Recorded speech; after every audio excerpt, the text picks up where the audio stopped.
मित्रांनो, अनेक वर्ष तुमच्या सगळ्यांच्या माझ्यासारख्या कार्यकर्त्याला राज्याच्या राजकारणामध्ये काम करण्याची संधी ही मिळालेली आहे, ती 91 पासून मिळालेली आहे। आज या गोष्टीला जवळपास 36 वर्ष पूर्ण झालेली आहे।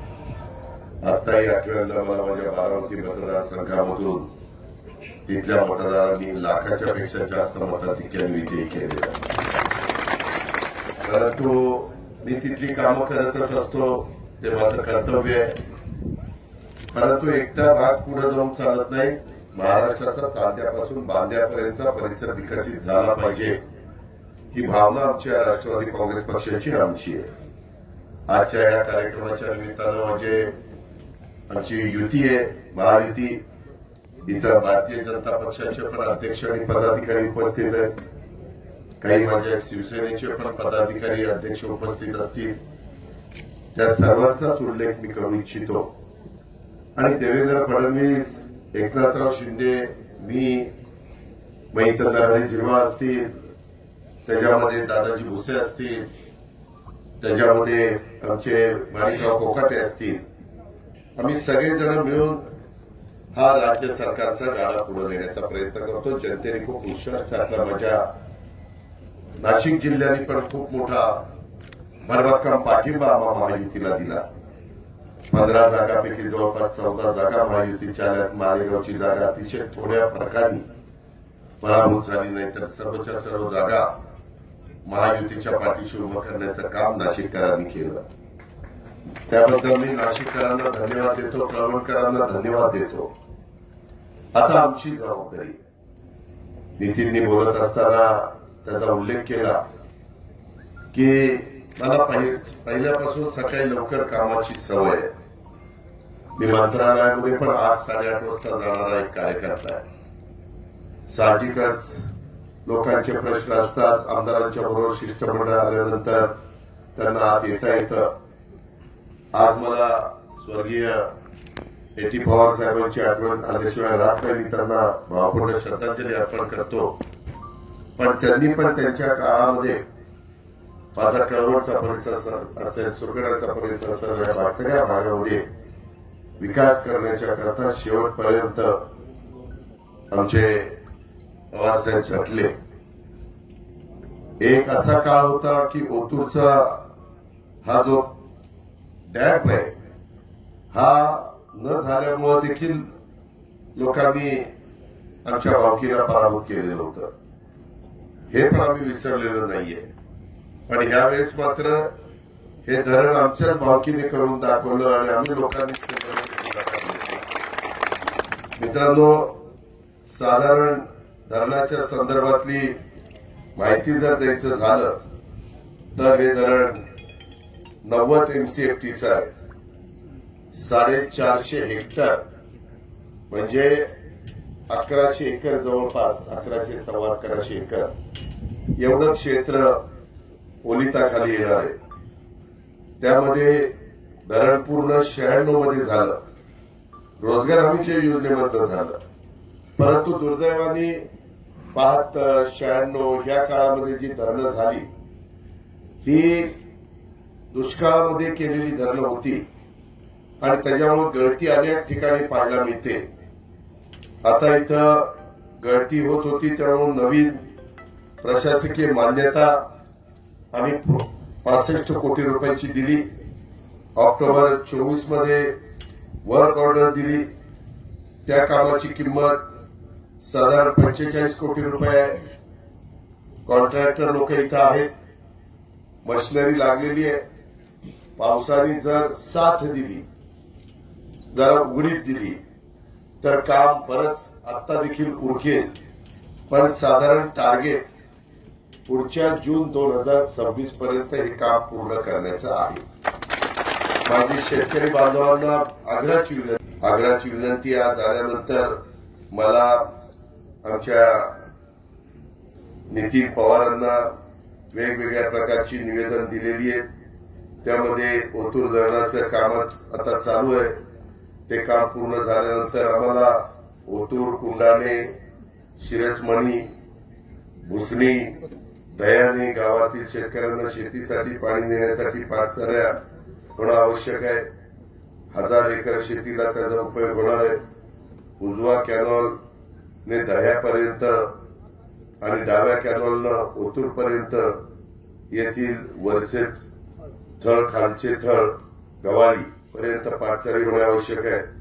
इथं एसी तुम्ही स्वतः आहात, मी हे निवेदन तुम्हाला देतो। मी त्याच्या संदर्भामध्ये तुमचे चीफ इंजिनियर कोण? मिसाळला पण निघले। मी पुढे आता गाडीतनं जाताना किंवा पुढच्या कार्यक्रमाला मिसाळला फोन लावून दे, तुम्ही पण मला कळवणपर्यंत चला।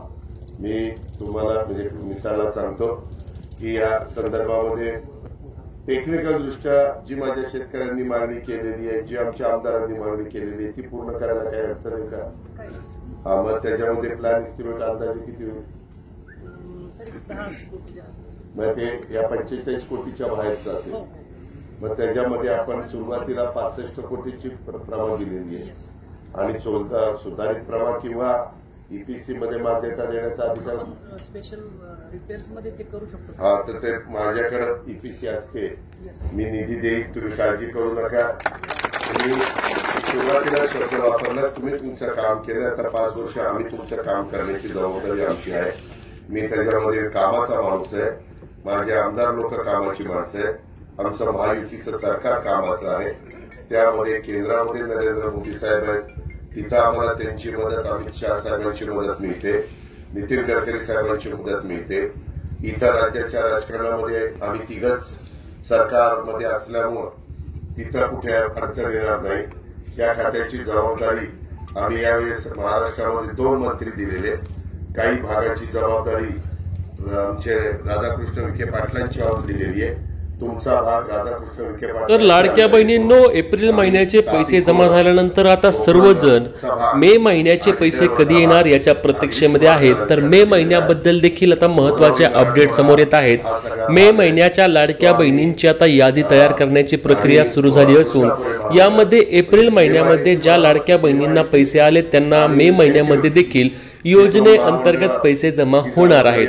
आता योजनेचा मे महिन्याचा हप्ता देखील लाडक्या बहिणींच्या खात्यामध्ये येत्या काही दिवसांमध्ये जमा होणार असल्याने लाडक्या बहिणींसाठी ही आनंदाची बातमी असणार आहे, कारण एप्रिलचे पैसे आल्यानंतर मे महिन्याचे पैसे मिळाल्यानंतर लाडक्या बहिणींना मे महिन्यामध्ये 3000 रुपये होतील, जेणेकरून लाडक्या बहिणींचे कुठलेही काम होणार आहे। त्यामुळेच ही अत्यंत महत्त्वाची अपडेट लाडक्या बहिणींसाठी असणार आहे की लाडकी बहीण योजनेच्या मे महिन्याच्या हप्त्याची देखील प्रक्रिया आता सुरू झाल्याची माहिती महिला व बाल विकास विभागाच्या वतीने मिळत आहे आणि लाडक्या बहिणींच्या बँक खात्यामध्ये मे महिन्याचा हप्ता देखील लवकरात लवकर जमा होणार आहे।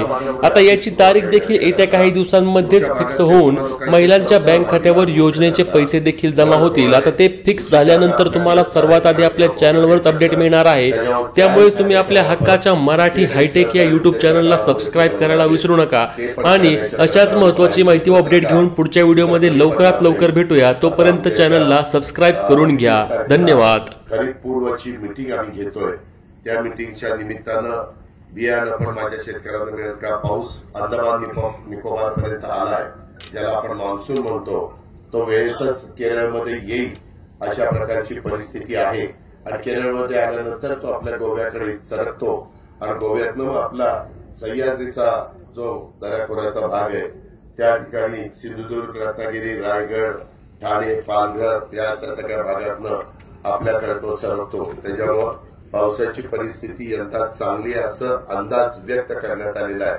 दरवर्षीच्या प्रमाणे पाऊस पडेल, थोडासा 103% पडण्याची शक्यता आहे। आता बरेच अंदाज अचूक होतात। आता आम्ही एआयच्या माध्यमातून म्हणजे आर्टिफिशियल इंटेलिजन्स, पाणी त्याच्यात कमी लागतं, खत त्याच्यात कमी लागतं, नवीन प्रकारची टेक्नॉलॉजी आहे, त्याकरता यंदा अर्थसंकल्पामध्ये 500 कोटी रुपयाची तरतूद माझ्या शेतकरी बांधवांनो आपण त्या ठिकाणी केलेली आहे। काही महत्वाची पिकं आम्ही त्याच्यात धरली, मग काही फळबागा त्याच्यात घेतल्या, ऊस घेतलाय, सोयाबीन, कापूस, त्याच्या संदर्भामध्ये कांदा, तसंच असे वेगवेगळी जी पिकं माझ्या महाराष्ट्रातला शेतकरी अनेक भागामध्ये करतो त्या पिकाला आम्ही प्राधान्य दिलेलं आहे। ते यशस्वी झाल्यानंतर पुढच्या वेळेस अजून निधीची तरतूद करण्याच्या करता मी देवेंद्र फडणवीस आणि एकनाथराव शिंदे आम्ही सगळेजण तुम्हाला सहकार्य करू। यंदा आम्ही 3, 5, 7.5 हॉर्सपावरच्या मोटारीची बिलं ही तुमची माफ केलेली आहे. 20,000 कोटी रुपयाचा भार हा राज्य सरकारने 44 लाख शेतकऱ्यांचा माझ्या महाराष्ट्रातल्या आम्ही लोकांनी उचललेला आहे. आणि त्या संदर्भामध्ये आमचा आता प्रयत्न आहे की माझ्या शेतकऱ्याला आठवड्यातनं निम्मे दिवस रात्री वीज आणि निम्मे दिवस दिवसा वीज हे सूत्र आम्हाला बदलायचं आहे. आम्हाला दिवसा वीज द्यायची आहे आणि त्याकरता सोलरचा आम्ही करून देतोय. सूर्यप्रकाशावरून 9,500 मेगावॅट विजेचं काम आम्ही हातामध्ये घेतलंय. त्याला करोडो रुपये आम्हाला लागले, परंतु आम्ही ते समाजाच्या करता माझ्या शेतकऱ्यांच्या भल्याकरता रात्री अपरात्री पाणी देत असताना कधी बिबट्या येतो, कधी वेगवेगळे प्राणी, साप विंचूकाट्याची पण भीती माझ्या शेतकऱ्याला असते आणि त्याच्यामुळं घरातली पण लोक काळजी करतात. त्याच्याऐवजी दिवस उजाडला की माझ्या शेतकऱ्याला वीज मिळाली पाहिजे, दिवस मावळला की तो आपल्या घरी आला पाहिजे, संसारात रमला पाहिजे, बायका मुलांच्या सुखदुःखामध्ये सहभागी झाला पाहिजे. अशा प्रकारचं सूत्र आम्ही स्वीकारलेलं आहे आणि त्याकरता खूप मोठा कार्यक्रम राज्य सरकारने हातामध्ये घेतलेला आहे. कामं सोलरची मोठ्या प्रमाणात चालू आहे. असे बदल आम्ही त्या बाबतीमध्ये करतोय. आपण काळजी करू नका. इतर बऱ्याच गोष्टी आहेत. ओतूरच्या